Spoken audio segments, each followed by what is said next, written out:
Again.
Hello, good evening, everyone. Welcome.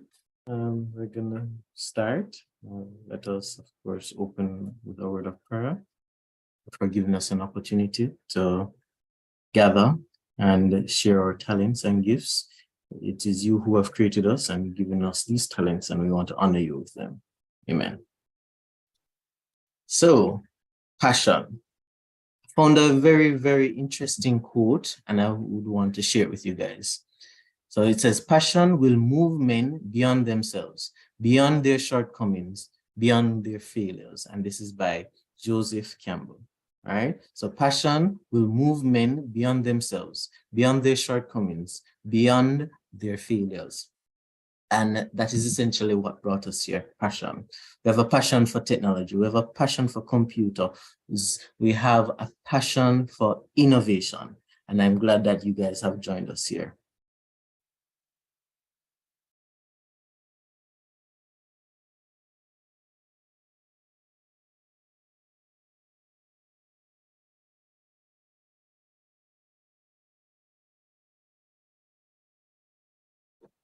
Alden, if you're Yes. talking, we're not hearing you.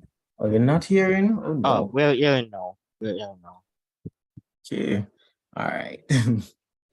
So welcome, guys, to another session. This is actually going to be our final workshop for this season. So we have been doing these workshops in preparation for AI Hackathon, and this is actually going to be our final workshop. Let me start off with a quote, a very interesting quote that I found, and it says, passion will move men beyond themselves, beyond their shortcomings, beyond their failures. And this is by Joseph Campbell. So let me repeat, passion will move men beyond themselves, beyond their shortcoming, beyond their failures, by Joseph Campbell. And that's essentially what brought us here. And we essentially have a passion for computing, passion for technology, passion for innovation. And we're definitely glad that you are here with us to join in this passion where we grow and develop together as we strive for a better area in computing, a better field in computing. All right, so this is essentially who we are, the Jamaican Developers Community. So we are a team of creative thinkers. So notice that I've said creative thinkers. So this include those who are AI specialists, those who are UI UX designers, those who are developers, those who are testers. So as long as it is that you have a passion for innovation, passion for technology, a passion for computing, that's essentially what we are about. And we are a group of creative thinkers. All right, so these are the different communities that are here in Jamaica. So whether it is that you are interested in Docker, whether it is WordPress, whether it is in AI, whether it is in our community, the Jamaican Developers Community, we have a community for you. So get involved, get connected. So this is what we have on our agenda for today. So as I've said before, we will be having our AI hackathon on the 23rd of September, and it's a team event. So I'm hoping that you guys have already started forming your teams, and you would be looking forward to participating in the event. Of course, there's going to be cash prizes to be won. So, and if it is that you just want to go out and check and see what are some of the different solutions that persons have created, you can always come in and join in on the fun and observe, you know, the proceedings of the event. And of course, our presenter today will be having a presentation from Daniel Gibbs. All right, so Daniel Gibbs is a visionary co-founder, oh my word, visionary co-founder in Ellipsum Technologies. All right, so he's pioneering the fusion of open source tools with AI innovation. And we definitely know how important open source tools are. So we definitely want to hear from this talented individual to tell us how it is that we can use our open source tools, you know, with AI. Daniel? Oh, I'm so sorry. It's Geddes, Daniel Geddes. Are you ready? Yes, I'm ready. All right. I'll start presentation. You see my screen? No, we're not seeing the screen as yet. Oh, hold on. Oh, because I left the call, I have the disable host, the share screen share. Oh, let me reassign. Okay, you should be able to share screen now. All right, I'm try.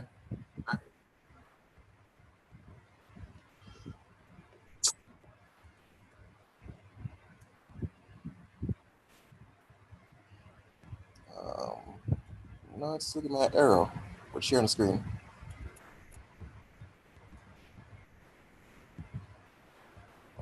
Yeah, it pop up now.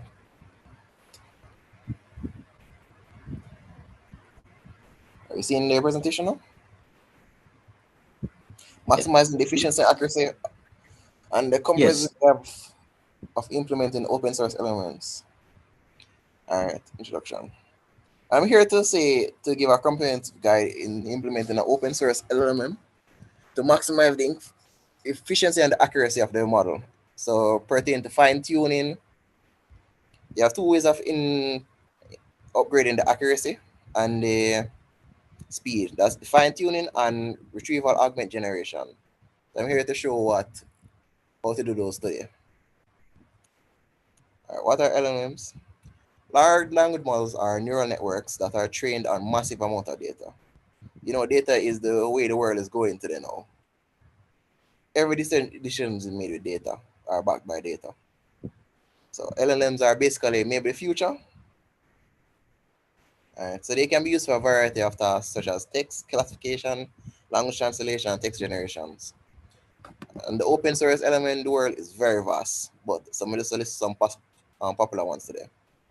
So that's Llama from Meta or slash Facebook, Llama 2, the iteration of that, and Falcom LM, which is basically a fork of Llama. And you have many more of open source LLMs. The use cases of LLMs are vast, but they have some special use cases. Like for customer experience, you can create a chatbot that provide personalized customer interactions, like a person enter them account number into the chat, and the chatbot can, if they have a query with a bank, and the chatbot would respond with them name, them full name, them last name. Even if them ask the account details, that they can provide it if they provide verification.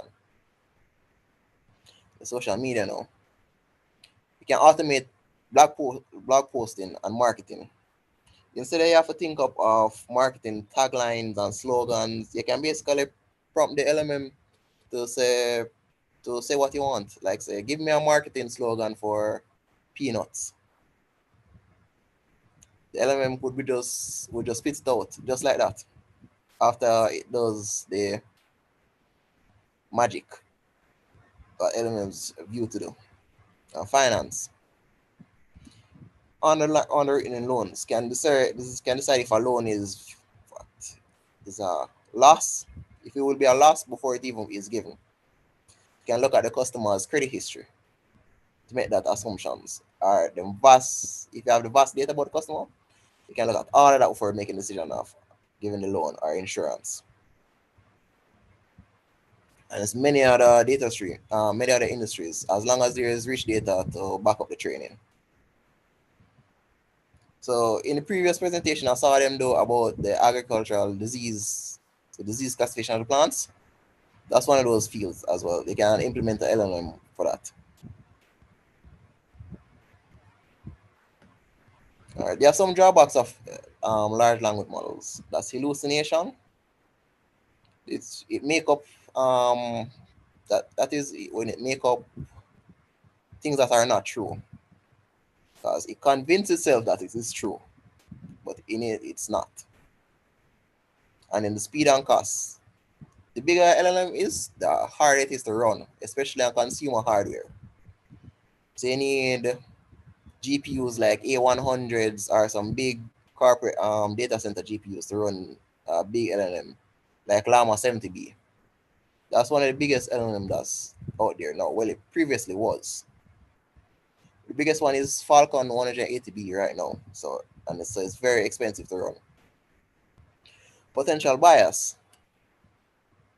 That is, the LLM is biased against cultures, race, and anything that was actually trained on. So you don't know open source LLM, you don't know on the previous data it was trained on. So you can't say if it will be biased to a certain person or a certain religion, race, country, etc. And the prompt injection, no, that's a security vulnerability. If you have the element connected to external service like an email server and it doesn't have the proper input sanitization, it's vulnerable to prompt injections. This basically, imagine prompt injection as SQL injections, where you input some malicious SQL code into a form that's not sanitized, and you press submit, entire database gone.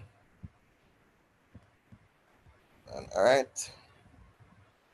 You have some fixes for the LLM drawbacks and the hallucination. You can provide guardrail in for the LLM to just respond say they do not know, instead of making up a topic that, or making up an answer that does not exist, or can provide sources to back up that.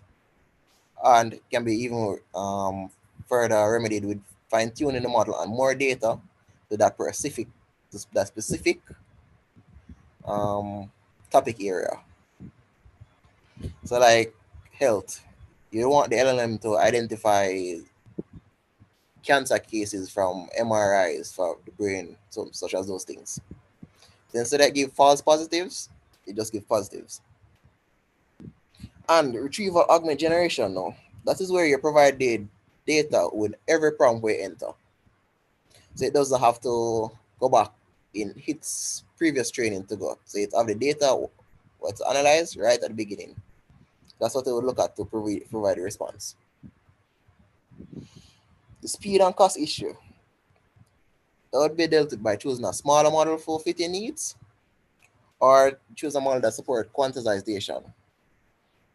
That is basically the rounding up of a number, rounding down of a number in the LLM data structure.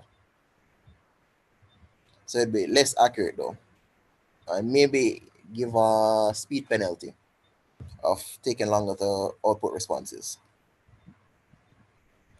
Tools I'm used to work with an LLM sometimes, well, mostly are Python, specifically PyTorch library, transformers library to the tokenizers, long chain if you want to chain LLMs together to make a AutoGPT, so it feeds back the prompt into itself. And in Hugging Face, you can get majority of the open sources element on Hugging Face repo. And it also provides a leaderboard of the best LLMs in the specific task area. So yeah, for image generation, you'd have Stable Diffusion. That's a top element for image generation. And Llama is think number 2 in text generation. I think so. And you have, if you want to train it and you can't afford you can't do it on the consumer hardware you have Mosaic LLM as infrastructure at a cost. You basically rent a GPU from them. So you could rent the GPU to train the model and maybe deploy it if you choose. You have Kaggle. Well, I heard a ping. No man, continue. All right. And you have other model-specific libraries that only are specific that open source model. All right, so I'm going to show how to fine-tune a model now. Do you have any questions about the presentation before I go to the coding and fine-tuning part?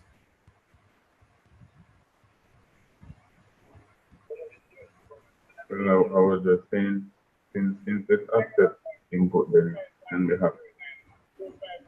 That's the only concern. I'm just saying, based on the fact that it can accept inputs, similar to the SQL, the injection. Yeah, or the SQL, the prompt injection? Sure.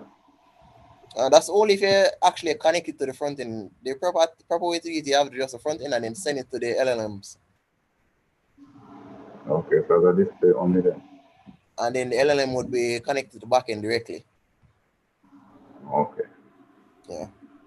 All right, so let me share my screen for the RAG implementation.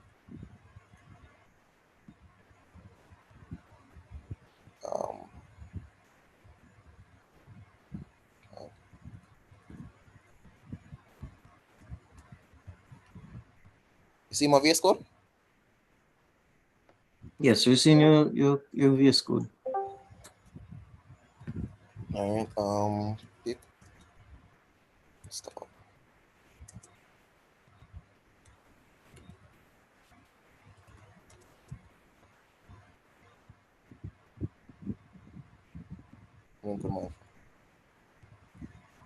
Actually, we're not seeing a VS Code. We're actually seeing the browser.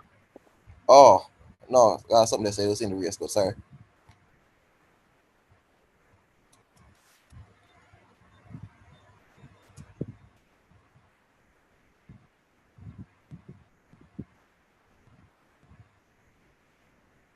You seen it now?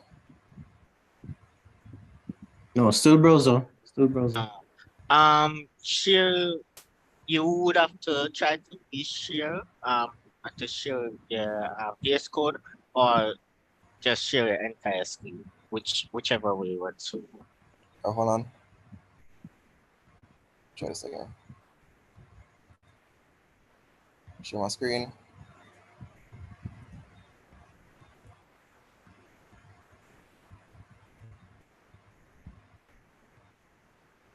Yeah, we're good now. You see my VS Code? Yes. Yes, we're seeing the retro version of VS Code. Nice. All right, thanks. Hold on. I think I should actually show the on screen. Share window.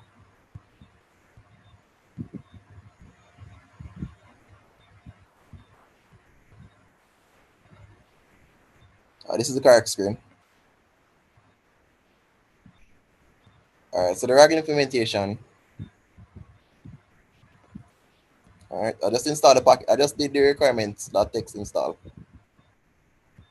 So you won't have to watch it done by others on the screen.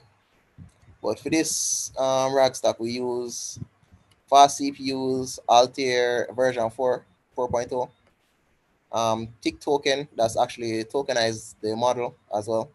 Instructor embeddings to create a vector database with the document.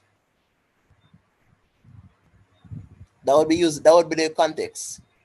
The PDF document. You'd upload a PDF document and you basically ask the LLM questions about the PDF document. And sentence transform was 2.2. Pipe PDF 2, 3.1 to actually parse the PDF and read it. Long chain, which is a requirement.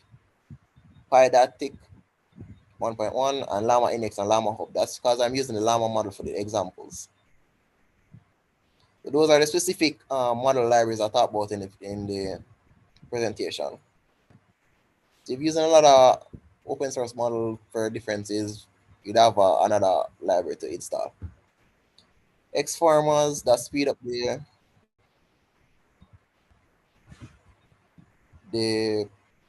LLMs a little bit, sentence piece, and then accelerate transformers, bits and bytes, script and screamlet for the GUI. All right, so this just checks if there's a GPU available, or else it try runs on CPU, but it doesn't run well on CPU. This is the configurations for the model. So it's loading 4-bit. This is an example of quantization. So this is reducing the accuracy a small bit because I was using the 70 model. But for this example, I shall be using the 13B or even the 7B.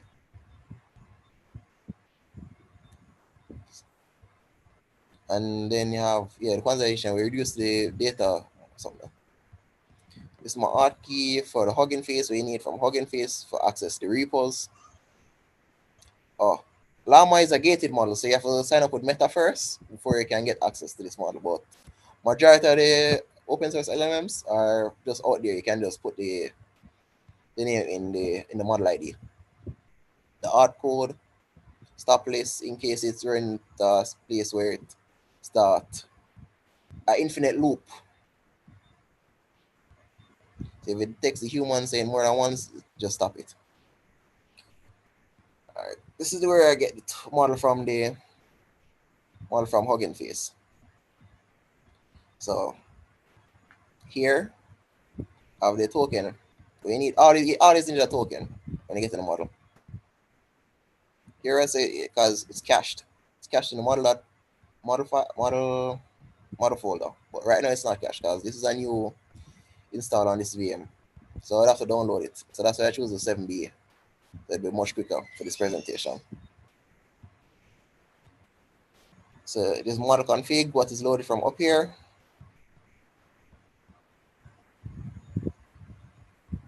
And then print which model, just to test which device it's running on, returns the model and the tokenizer.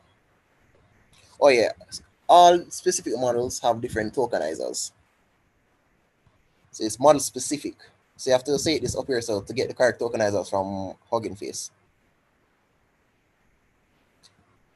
Or you may get something wild and incorrect. Just the stop list from up here so to defend infinite loop. It's just basically turn it into vector space so the model can understand it. Here stops on the specific tokens. And here is a guardrail that I was saying about system prompt, where I tell the assistant, I tell the model what to do so it doesn't do anything bad. So you're a helpful, respectful, honest assistant. Always assist as helpful as possible while being safe. Your answers should not include any harmful, unethical, or racist, sexist, toxic, dangerous, illegal content. These are just the guardrails. So I say if the question doesn't make sense or is not factual or current, explain why it isn't instead of answering something that's not correct, instead of making it up. So this is the hallucination prevention. If you don't know the answer to a question, please do not share false information. So yeah. And this is specific to the use case. Your goal is to provide answers related to the PDF supplied. So if somebody asks a question that's not related to the PDF, it would reply say it's not related to PF, to the PDF.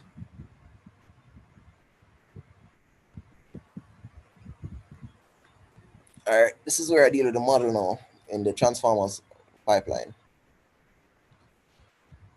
Here's the model. You pass through the model name, which is stored up here. So from this question, we get from Hugging Face. The tokenizers return full text true. Long chains expected, so that's why it's like true. The task with the model shall be used text generation because that specify the task if you use now a model that's a jack of all trade, master of none. So this Llama can do translation, text generation, I think embeddings as well, and some other specific task. So that's why you spend text generation here. So you know what the model is actually doing. Stopping criteria. So without this, the model will ramble on during the chat. Randomness. This how random you want the output to be, and the least random, the more accurate it will be. The more random, the way off the accuracy will be. Number of max tokens supposed to generate an output, that's 124. And the repetition penalty to penalize if it's repeating outputs.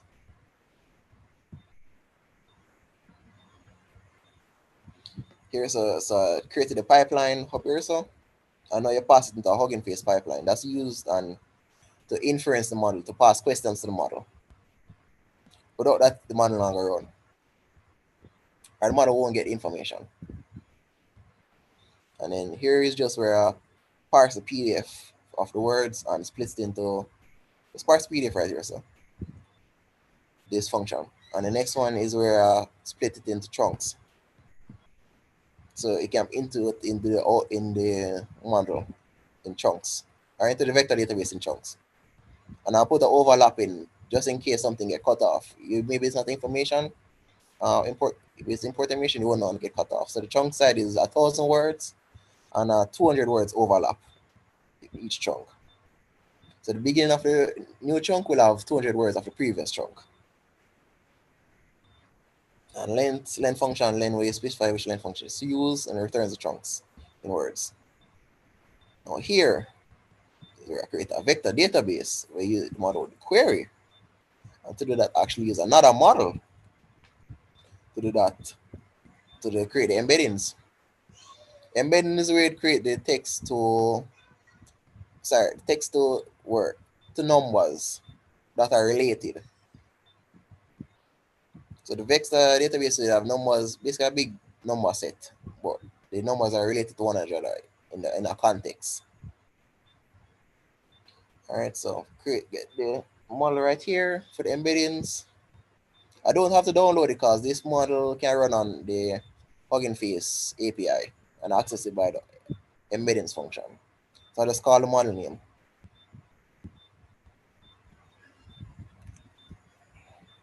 And this is the vector story that is actually the stores the information with the numbers that are related. So you specify the text chunk, which is here, I should say. We get from here, and the embedding model or the pipeline, which is here, so we access from Hugging Face. So this is basically using this model to create a vector database. Here, this function is not really necessary unless you want your model to have memory. And memory is that it remembers the previous conversation, like the previous messages. And the way that's done is basically the system would enter the previous prompts you entered and the output back into the model while you're entering a prompt. Here is just use Streamlit to have a proper interface. This is an interface. And here's the main function where I would press run. But I forgot a file out of here, so give me 1 second and put it in here.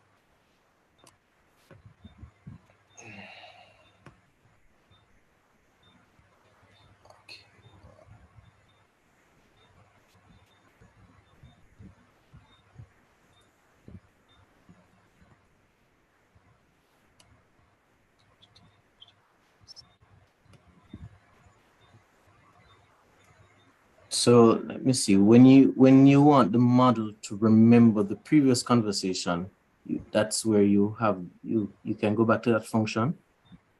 Here. Yes. Yeah, this is a long chain. So it's conversation retrieval chain. It's basically a chain where it prompt back the model with the previous outputs that it gave.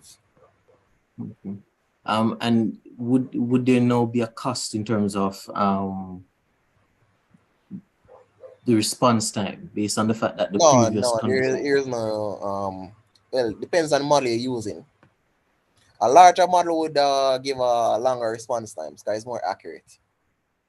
But a smaller model like the 7B would give a shorter response time, but in the penalty of accuracy. So it's a kind of something you have to juggle.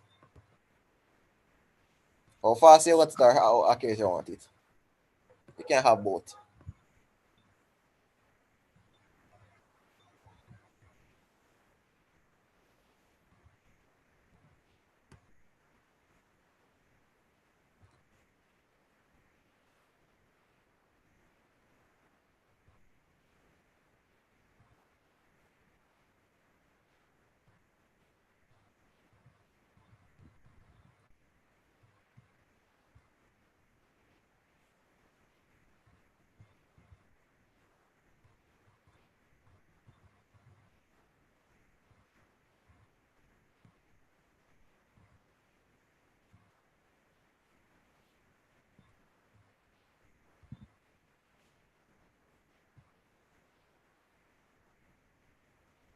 Yeah, I'm running this now.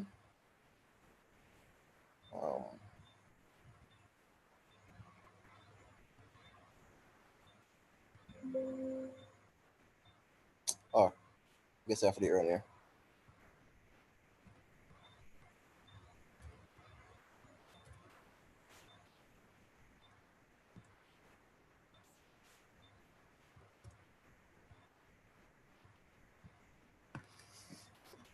Alright, I'm coming. This is just when I run, because I'm using Streamlit instead of as a graphical user interface instead of Gradio. That's why I have to run it with the Streamlit command. Previous people have used Gradio. Let me go back to my iPod. Connect.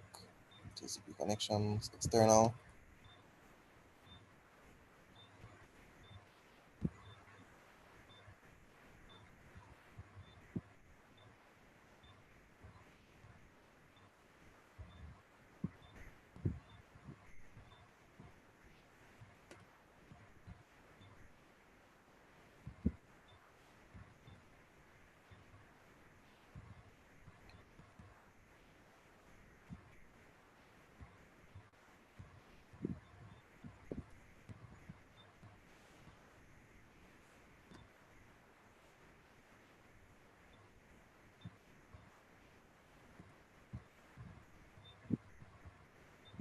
So while that is running, essentially there would be benefits to using a model that is already trained. Yes, instead of have to train from scratch.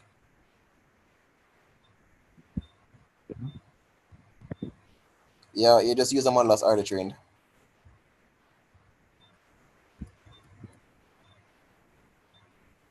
And depending on the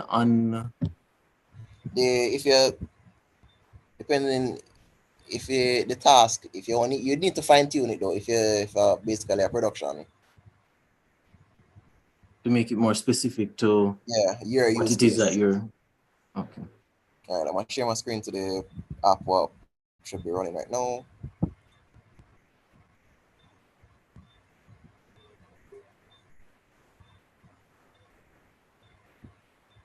All right, here you see the app. Seeing a running sign. Running. Yeah, and I should have just shared my whole screen so you can access the VS Code as well. As it's downloading it in the terminal, the model. So let me just share it.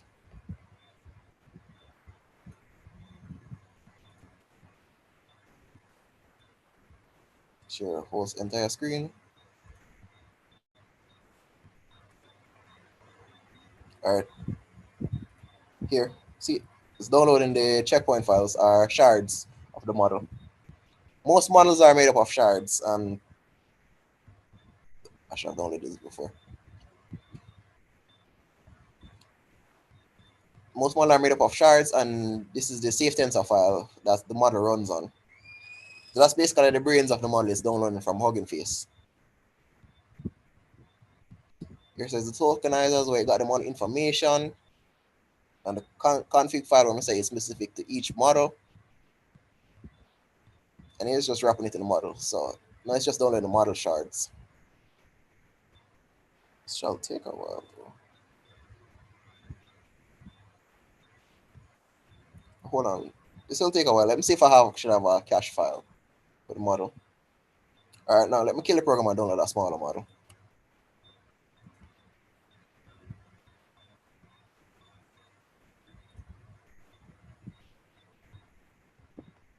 We go to Hugging Face.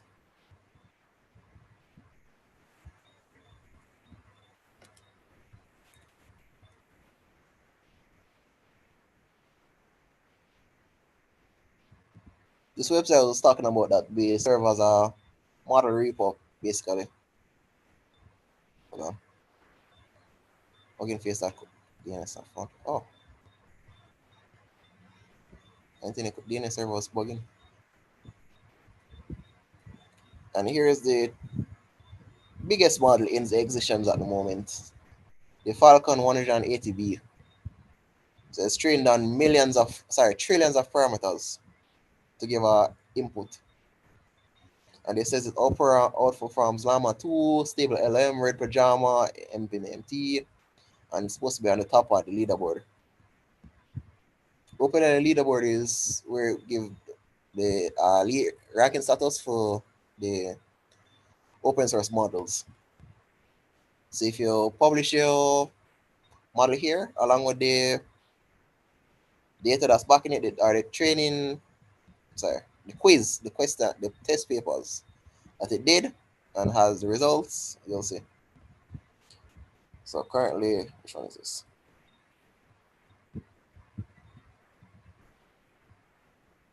This is average, arc, and hella swag. Those are the different quiz types. But that's not what I'm here for. I'm here for the llama tree. Llama 7B.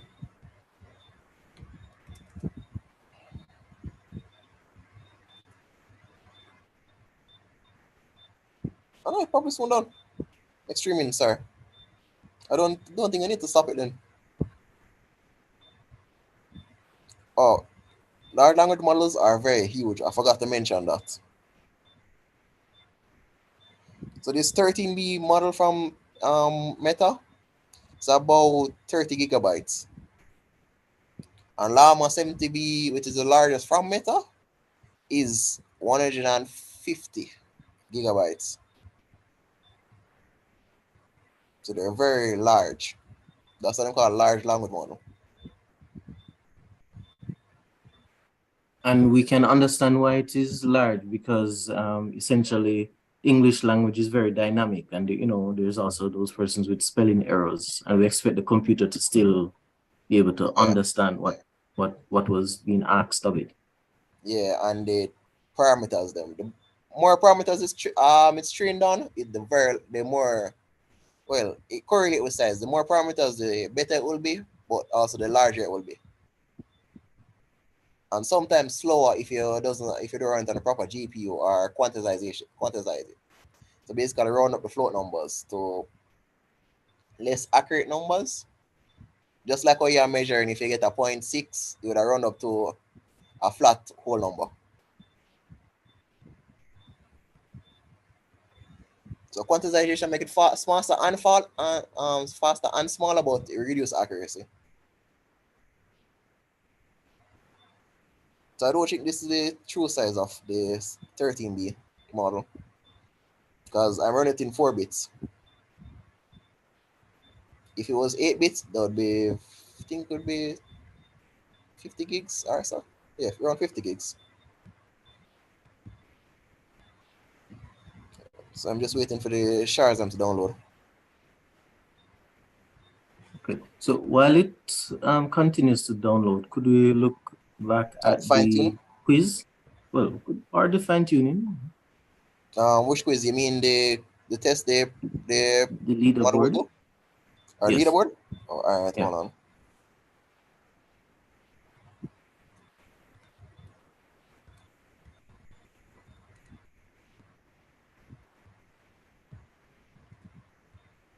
Oh, this is a model that specifies in search as well. So you have models for very vast different things. So leaderboard.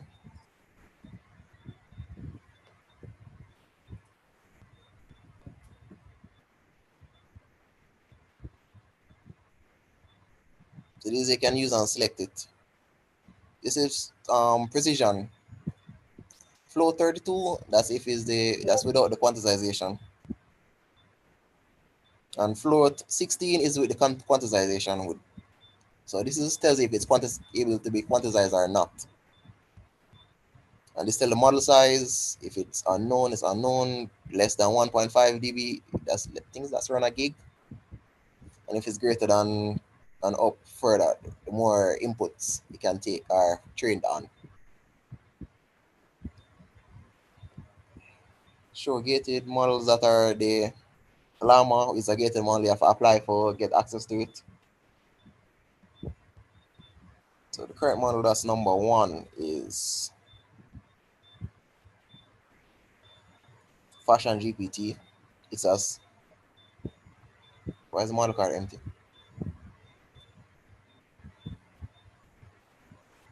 All right, I don't say any specifications or them explain this model, so I will go to the second one. Oh, sorry, majority of these are user inputted scores, so take it with a grain of salt if it's true or not. I forgot to say that as well. It's not actually verified by Hugging Face. So you'd have to, maybe you can run the one quiz them yourself and verify it.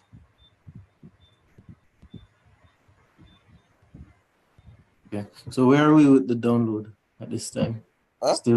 Still running? The download still running? Yeah, the download is still running. As long as I can send the URL in the chat so others can access it. Okay.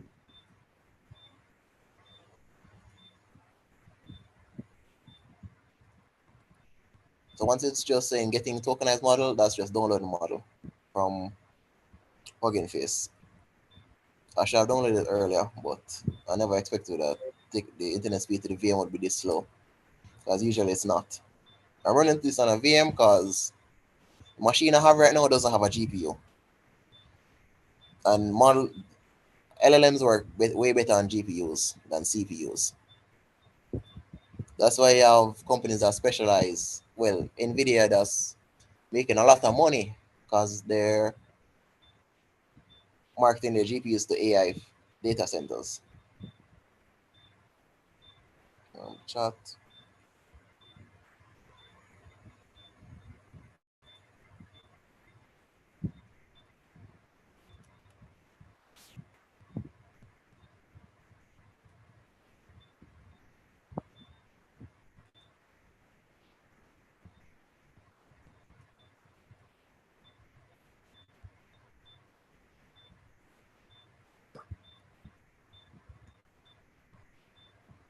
I don't know why I post as a link, but that's the link to the GUI till it's loading.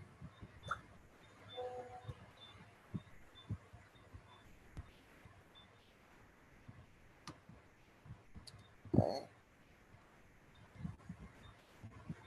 Okay.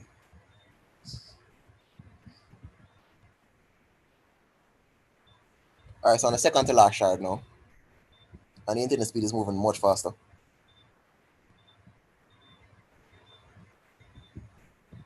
So here it tells how much shards the model is made out of. It's made out of three shards. So it's a relatively medium-sized model.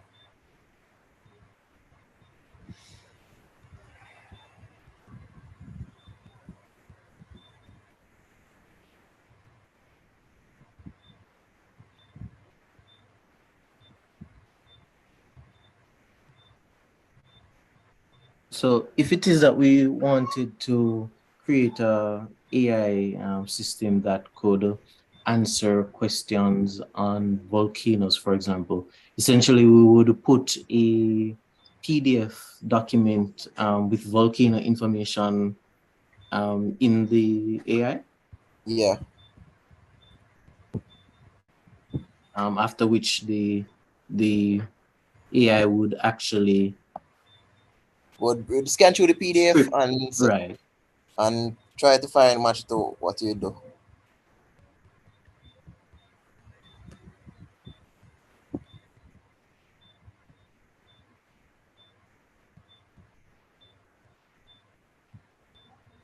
So endpoint is supposed to be available now.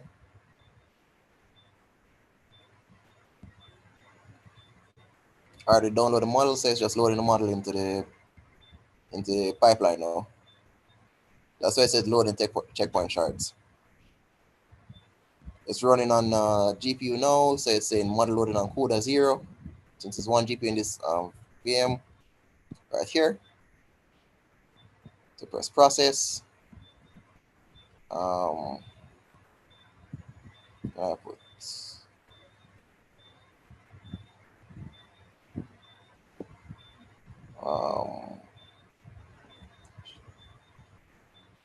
I don't have any nonsense the PDF to put.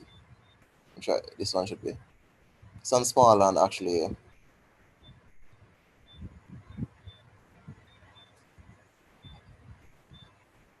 since the endpoint is in the chat, other people can put whatever PDF it is. It's not saved in the server, so It's just local and till I end the runtime, which I will after.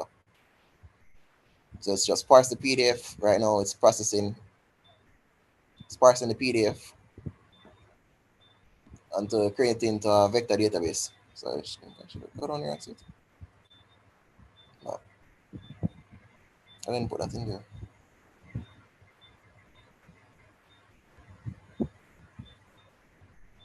Instead of PDF, we could have fed the model Yeah, you can feed it Word SV. document.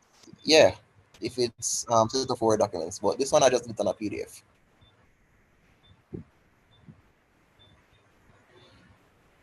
I just did it on a PDF. So it's just using the just scanning the PDF, pull the files them, and then all right, then I press process right now. It doesn't take long process. Now I can see it in it something though. See it here. This is it loading it into the model, the PDF.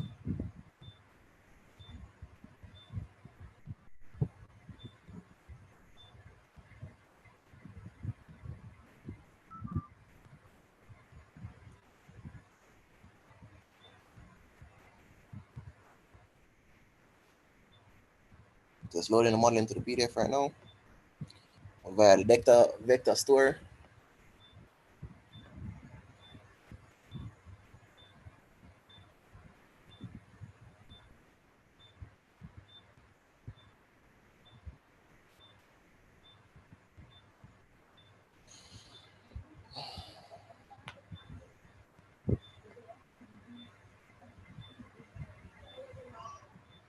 This is what they're doing like that because it's just the first setup. All right.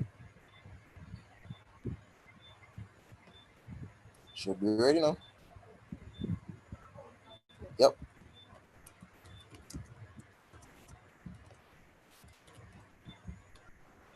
It's running.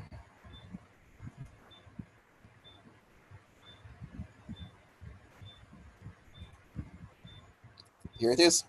PDF appears to be a daily guide of prayer for the week of prayer focused on thinking well, choosing gratitude, living well, and growing well, and flourishing.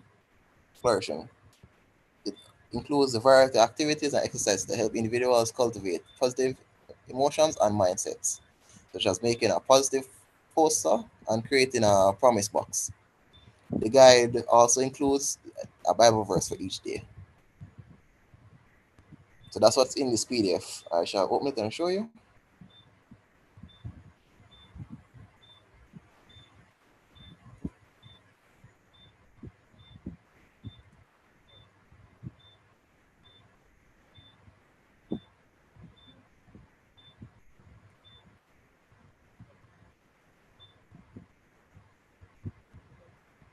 No, this is a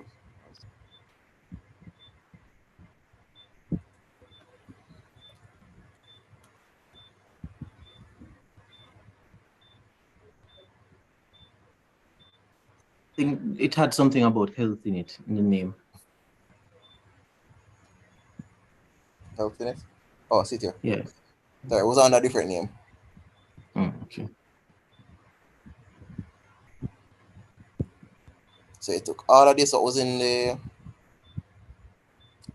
PDF and basically summarize it. So what other question we can ask it? I guess we could ask it a simple question. How many pages are there in the PDF? No, you wouldn't know that. Okay, just you know the information in the PDF, not the PDF itself. Oh, I see. You just have the information about the PDF, not the PDF itself. So it's just scan all these words and just store it in a vector database. So each time you enter a prompt, it would query that vector database for matching your question. So I can upload this as well, a prospectus from the recent IPO we had with One Great Studio.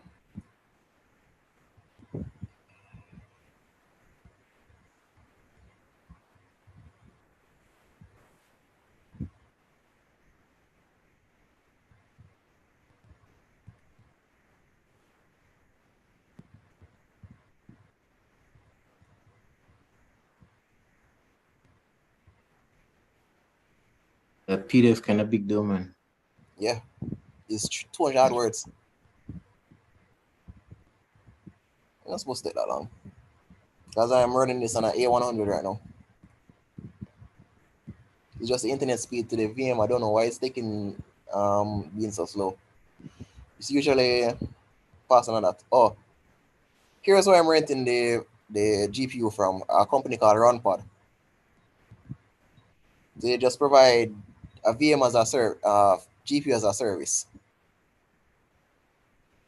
So right now the model is using 19% of 80 gigs. So to basically use 20 gigabytes to run the model. That's why I say it's very memory intensive. Normal consumer hardware sometimes can run big models like 13B and 70B from Llama.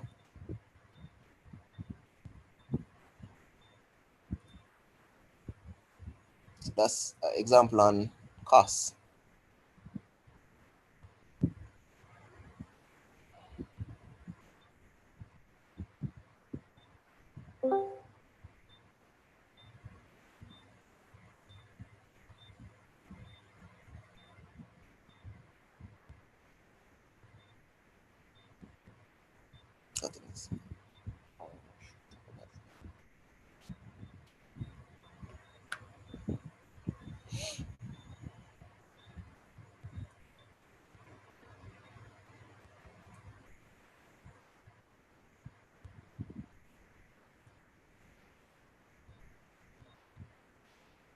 Here, so just checks if there's a previous history of conversation. So it doesn't look back, so it doesn't make things up again. Checking for the previous history and then querying the memory buffer up here.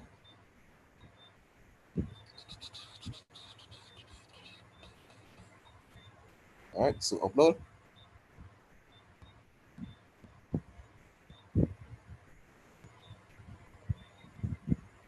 Process.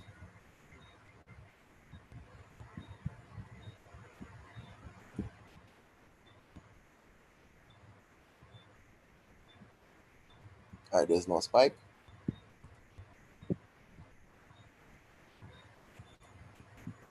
So since the model is already loaded, it doesn't have to load again because it's just processing the PDF and loading it to the model.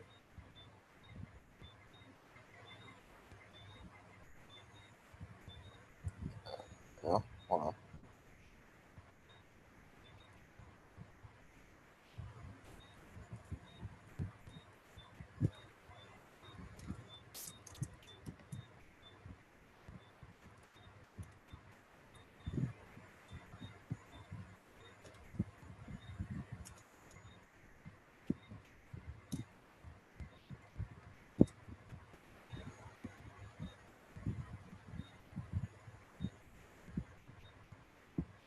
It gets it wrong, but it gets it semi-right. This is what I'm talking about, accuracy. The acronym 1GS represents one great IPO. That's not true. It represents one great studio. That's what I mean with accuracy. It's a smaller model, so it returns a less accurate output. So just get it semi-right.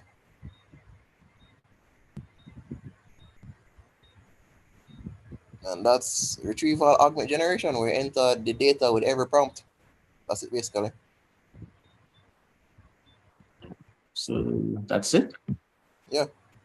It's not hard, you know, it's just a lot of connecting. Majority of the work is sourcing the data and the model. That's majority of the work. Okay. So thank you very much, Daniel Geddes. And now we actually get into our question and answer section. So for those who would like to, maybe you guys have a question, you can feel free to either write it in the chat or you can use the raise hand feature so that you give you an opportunity to speak if it is that you'd like to speak directly to Daniel. Shane, How are we on YouTube? Any questions on YouTube as yet? No question. Okay. I'm not seeing any questions here in the chat. So I'm guessing that you were crystal clear on how it is that this LLM can be LLM, used. or how to set up an open source LLM. Right. Okay. Okay, so we actually do have a question. So so we have a question here. It says, how could the accuracy be increased? For the model, you choose either a larger model or further fine tune it before you implement retrieval augment generation.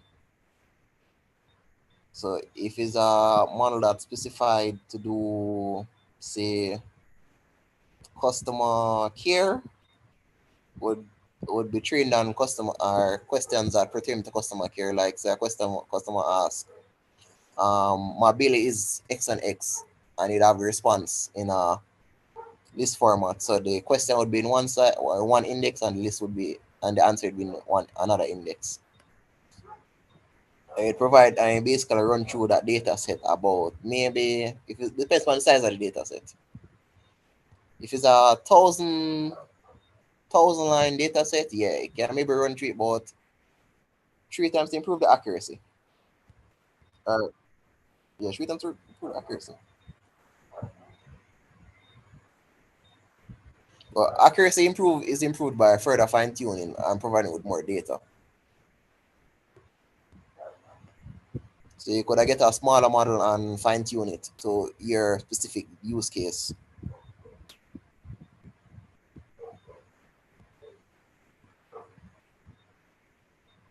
Large language natural language aligned model.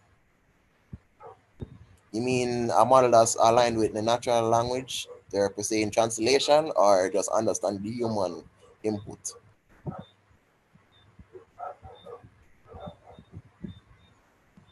Because you have some models that understand human input better than some.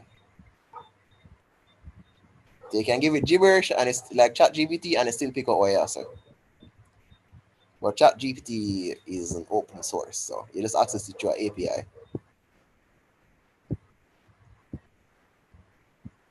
All right, any other question? Okay, so we're actually seeing where we have a question. So what's the cost like for a run in production? Run pod? All right. Run pod. The cost varies and it depends on the GPU you want to rent. And you have 2 different tiers. You have the secure cloud. That's basically you alone own that GPU, or you alone render that GPU at the moment. And you have the community cloud, where it's basically a bag of GPUs with people. And so the cheapest GPU you can get on run pod is a 3070, and it's basically 2 US cents an hour. And you can put on a spot setup, so it runs when the runs when the workload is available, when a GPU is available.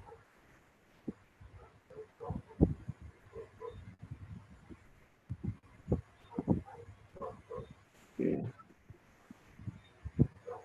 I mean, outside of that, it would, I guess, be getting a computer that which Powerful would be enough. buying a lot of hardware, right? Yeah, so that's quite expensive to start up the upfront costs. So it's cheaper to rent a GPU at the moment, but if you have the capital, you can splurge on a A30 that has 24 gigabytes and VRAM. You can run some decent sized language models like Llama 13B.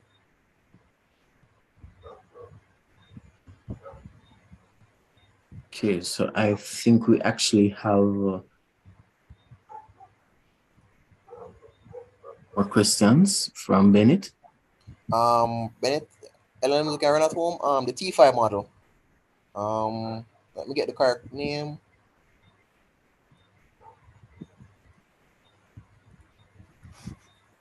And sorry, let me say this. All models can run on CPU, but it will be very, very slow. You can't use machine when to run. So technically, all models can run on a consumer hardware, but it's not feasible. And the one they can run on a consumer hardware is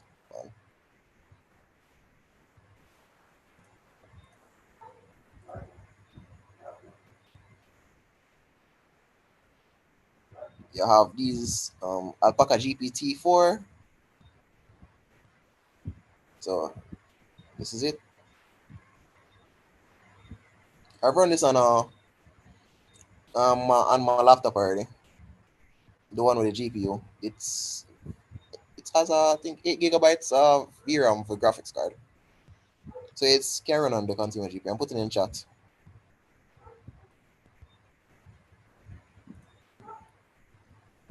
Okay. And do you have any social media handles that we could maybe follow you to get further insights if it is that someone has more questions as it relates to this open source, using this open source? Yeah, I have social media, but I really don't use social media. So I better reach by email or WhatsApp.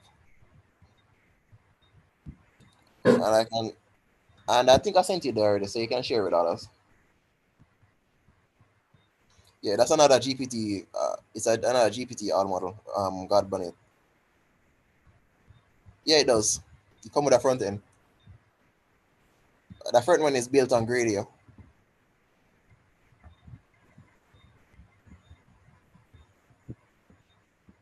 Any other questions? Right. I think we can end the question and answer section here. So thank you very much, Daniel Geddes. Welcome. And we are going to be telling you a little bit more about the UE AI Hackathon coming up. So yes, there are going to be prizes to be won. The date, as we said before, is September 23rd, 2023, and the venue is UE. Okay, so, and here we also have the sign up link. Matthew, could you please drop the link also in the chat? And if there's anything you'd like to add, Matthew. Yeah, sure. Yeah, I encourage you guys to, first of all, the presentation, then, very informative. Yeah, I encourage you guys to sign up for the hackathon. Like, you could literally be giving away some money because I think not much teams have signed up yet, but we're hoping to have some more before the end of the week. But yeah, I encourage you guys to sign up. Get together a team, 2 to 3 people. I think the max is 4. It's an opportunity to get your idea out there, possibly maybe even get funding for it. Because, eyes are going to be on it. The winners, obviously, will get some media attention. So, if there's an AI project that you've been working on, or even if you just think you have an idea that we could utilize AI, even if you're not a programmer, even if you have never coded anything with AI, you can still sign up, come to the hackathon, and you can, as long as you have a great idea, you can literally enter the idea, pitch the idea, and mentors from the GAIA will be there to literally, give you advice on maybe what tools could be used to bring your idea to reality. And you can always put that in your presentation. So yeah, even if you're not, say, the most savvy AI programmer or anything like that, you can literally still sign up. So yeah, I'd encourage you guys to sign up. It promises to be an exciting day. Hope you guys come up. The link, so there's a Google form. So just to kind of give you guys some information on it. So essentially it starts from in the morning. So around from 9 o'clock and ends at around 6, where you guys would be doing presentations. So we're going to have judges from both academia and the private sector. So the presentation will be graded on several factors. Things like the the idea. So generally, if the idea is a good idea, what's the business applicability? Meaning, can this idea be turned into something that can be actual business or a startup maybe? Also, the prototype, if you actually come up with a prototype during the hackathon, that will obviously attract big marks as well.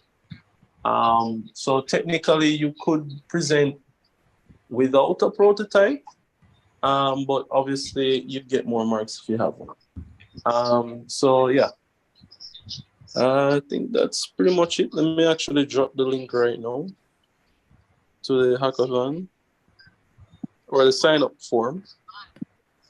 Please sign up as quickly as you can. We may have limited spaces, so it's very important that you sign up like right away.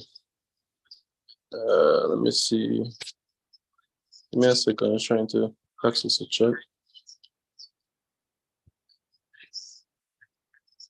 Yeah. So just to add to what Matthew is saying, this is an opportunity.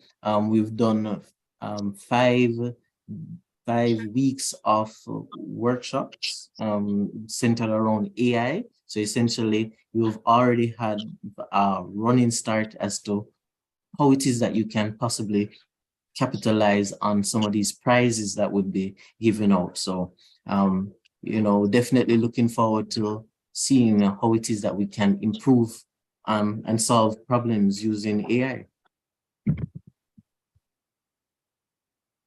All right, sounds good. Yep. All right, guys, thanks for coming out. And thank you, Matthew. Right. So, of course, we could not have this event without our sponsors. And we definitely want to thank our sponsors. So this would be the Jamaica Developers Community, OSUB, and Jamaica Artificial Intelligence Association. So definitely want to give a big thank you for our sponsors. And of course, the organizing committee that would have, been a part of the whole planning event for the UA Hackathon. And I also want to thank you guys for coming out and being a part of the event. Now, we'll be placing in the chat also the link to the YouTube channel so that you guys can have a chance to, if it is that you've missed any of the past presentations, past workshop, you can always go through, refresh your mind, start coming up with some ideas how it is that you can apply some of what you've learned to essentially capitalize on this opportunity to win at the UA AI Hackathon event coming up. All right. So thanks again, and we're going to be dropping the link in the chat right now.